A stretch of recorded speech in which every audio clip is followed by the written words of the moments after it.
mokile kelama esalima mibuhe bele olelo ye banite.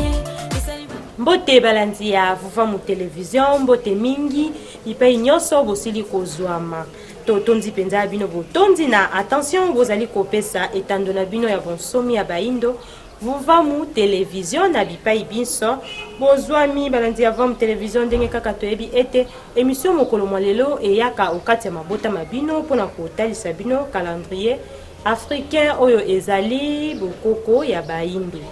Esengeli toyeba ete na kati ya bokoko ya baindo ba maye ezali ebele mabina baloyembo maye ezali ebele ba connaissance ebele kasi calendrier negro africain ezali yoko ya ba manaka oyo ezali na kati ya bokoko ya baindo yango tomemela kabino pe to talisa kabino omokolo ya lelo nde ekosengela na biso toyeba ete lelo na kati ya manaka ya baindo tozali bongo nkenge mwa motoba na sanza ya minei na bopemi ya mibale na mobu mokama na tuku misato na mibale kaka na eleko ya mvulante tetango tolobi nkenge donc toza deuxième jour ya 4 mois ya deuxième semaine toza deuxième jour ya deuxième semaine ya 4 mois na biso ya l'an 132 wana ezali date du jour na kati ya calendrier néo africain oyo tobalisaka na calendrier greco-romain to pe manaka ya bapaya po ete bososoli ekoka bongo kozala.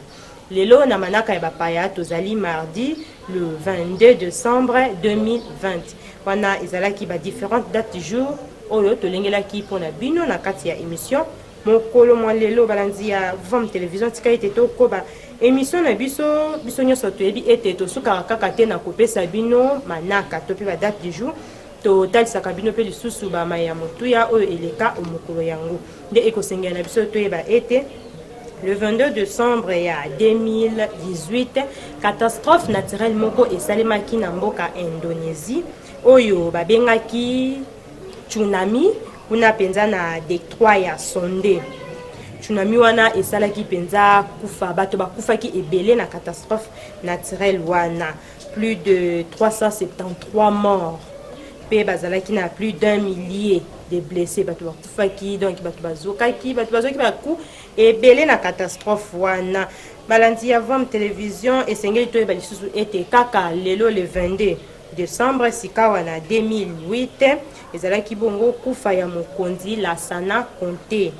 oyo azalaki homme politique pe militaire na mboka Guinée ye azwaki bokonzi na ye kobanda na 1984 pe asukisaki yango na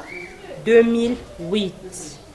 balandi ya vom télévision pona kosukisa bamaye ya motuya oyo tolengelaki pona bino omokolo ya lelo esengeli toyeba ete kaka lelo le 22 décembre sika wana 1965 coup d'état moko esalemaki na mboka Benin oyo esalaki ete mokonzi Niserfor Soglo akweyisa mokonzi azaki sur place wana Suru Apiti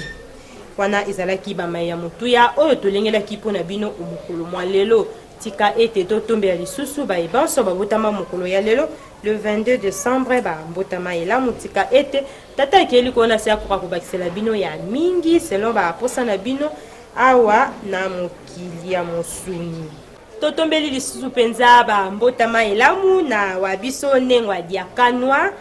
Bikindu oyo azali penza molongani ya tata Bikindu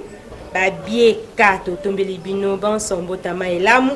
na mbotama elamu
nsima awa toyebi ete biso tokoya kolia kuna mpa na bino mpo ete lelo bozali mpenza na feti balandi ya Vuvum Télévision tika ete tozonga nanu mpenza kuna na ngambo ya régie totala surprise nini oyo tobombelaki mpo na bino omokolo ya lelo nde biso na bino tokutani na nsima na yango baengin na bango na bamashine na bango na batio na bango na bapompe moyibi cheval omoni alors biso bakolo pétrole 50% 50% po tozala sikoyo na lolenge wana tokei d'abord kutu na esika ya pétrole yango fo to revoir yango parce que bakolo mabele bazali donc Perenco fa signer contrat na bakolo mabele alors bakei par exemple bango bakozwa 30% Perenco azwi 30% autochtone 30% 40% etikali 20% bakofuta nini travailleur. Alors 20% oyo etikali l'État azui pour afuta enseignant. Les sols et les sous-sols appartiennent à l'État. Faut mon coup chez moi aux autres qui ne l'ont évité de peiner ceux qui vont quoi. Mais dans ceux qui les sols et les sous-sols appartiennent à l'État. Ce qu'on peut dire, le pétrole à Mwanda appartient à Perenco. Tout le monde. Ceux qui sont qui mayebo, ils ont mayebo botina Mwanda. Et kozala ya ba oyo na ba solongo. Bomoni, mais le ko les a pétrole atalitanga moko soko zui prison mutezo zela. Bakolo mabele bavandi kaka boye. Okokamwa oyebeza lelo. Totondi penza bino botondi mingi balanti ya Vuvum Télévision oyo wana boti kolanda ezali extrait ya moko ya ba émission oyo fumukusu kia mbunzala panda na Angola nesonga nzila bayeba ikosala lokola bango bazali molakisi nzela bazali kaka kokoba na kolakisa bayindo nzela pe maloba na bango lokwa bozali motangisi ezali ya kobwaka te ezali ya kotia na misala totia katango nyonso maloba oyo motangisa ezali kotangisa na ileko oyo en pratique po ete bikisi na biso Fumukimbangu ala kaka na 1921 ete instructeur akoya pona kolakisa biso nzela pona kotangisa biso ya kokakola wana ezali te pe akobakisa ezali te tosimba kaka yango malamu penza mingi totondi bino penza botondi mingi balandia Vuvum Télévision na bipai biso oyo bolandaki biso na Kinshasa mobimba na Congo Central bisika nyonso oyo bozwa makitika ete totonda penza équipe technique mobimba ya Vuvum Télévision botondi mingi basali ete tokomela bino na kati ya bandako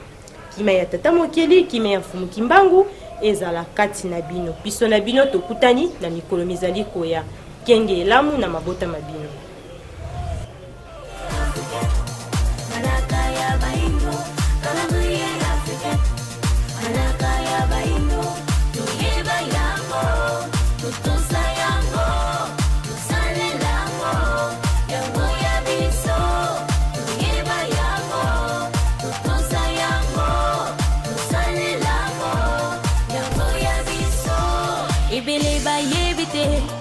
Mokile kelama, isali mami buhe bele